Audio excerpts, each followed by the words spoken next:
rifle through. But let's get to the second guy.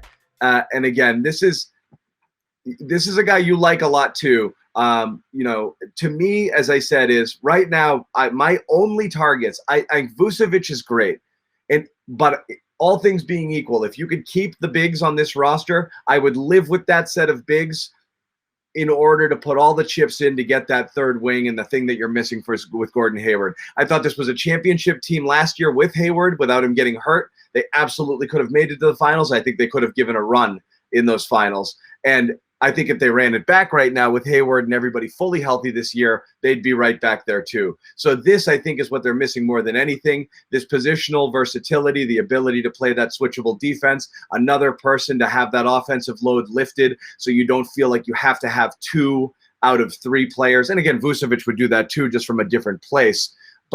And this is the guy I want, the guy who can defend the big wing. I think this is the prize if you can get it. And I think Barnes is in that category too.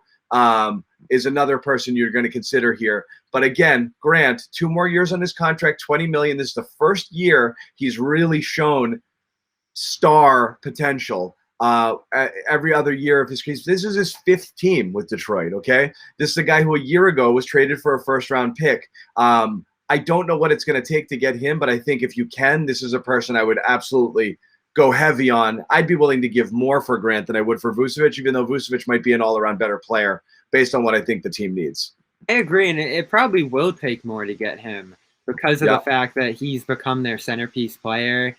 The story behind him is interesting too. But he is one of those guys you are worried, Bobby. I will say, good stats, bad team. You see these guys. A lot of guys can go places and score 20 points a game, and then they go on a good team, and they're 13, 14 points a game, and everyone's like, oh, what did we pay all this money for? I think he might fall into that kind of category of guys. A nice player, but I don't think he's a guy who's averaging 25 points per game on a good team. So I followed his career pretty closely because he went to Syracuse. Yeah, of course. He was a great player at Syracuse, and he got picked like 43rd overall by Philly. Got lost in the shuffle with those teams that were tanking, and then went to Oklahoma City.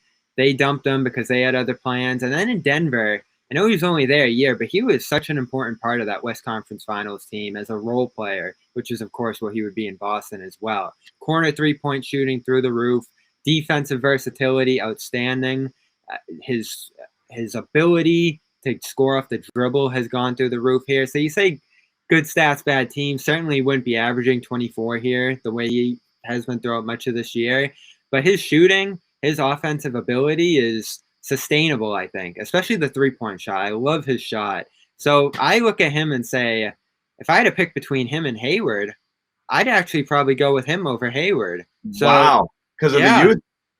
A little bit of the youth, but I also think he's a great defender. Like, he is a phenomenal forward defender. Now, Hayward was a really good defender, too, because he had size. But this guy's been a defender his whole life, and he's only gotten better, and he has their athletic size. Profile is similar. They're both 6'8", both long. They cut, Now, Hayward's better on offense. There's no doubt about that. Grant's kind of come into his offense. He can handle the ball, and Yeah, but he's come such a long way in that. I just don't think he's available. I know Scale's been throwing out his name all year because they played Detroit 3 times, and every time they played them, he was throwing out his name as the TPE guy because he fits. I don't get it either. I think if you read into the reason he went to Detroit with the community and Black Lives Matter and, black GM, black coach, that kind of thing, I actually believe that. I don't think that's just like Hayward, for example, saying, I always want to be a Hornet. I actually think there's something to that. And Detroit, like they don't have a guy to work around right now. I don't think Grant's like for the cheese chops, right? Yeah, I don't think he's like a future star there, but he's a building block for them, and he signed 3 years, which isn't forever. But to your point, they're gonna have to really entice them, and I think teams. But it's not that much money. Like you're paying $20 million, which was an overpay on a guy who was averaging 12 points a game, who you thought might be better too. Yeah. Now averaging 23 points per game for you, who's a fringe all-star type player and certainly in the conversation, if not leading the pack for comeback player of the year, most improved player rather. Yeah. You couldn't get this on the open market. If he were a free agent this offseason, they would pay a great deal more than what they're paying. So right now, he's a bargain at $20 million for the next couple of years, which means I don't know what you're gaining if you're Detroit by selling this piece, unless you get a Godfather offer in return. So I've never understood. I think everyone looks at trades based on what teams want. They look at bad teams and they're like, let's just loot those teams. But if you're that bad team, it's got to be worth it for you. And right now, I can't see a scenario that it is for Detroit. It makes no sense. Not with the Celtics. I think a team like the Warriors, who have the Timberwolves pick, could make an enticing offer. That's right. That's what I mean. That's a different story. That's where the Celtics suffer. They only have their own picks, and given that they're going to be competitive for several years, that's not that great. You're a lot of bottom-feeding picks right now is what you're giving. Yeah, I don't see Grant moving this year, period. Maybe they take a look at it in the offseason and see what other picks. I don't see it, period. I'm with you. And they have their own pick, which is going to be top 3. So yeah, I think they're in a good spot now.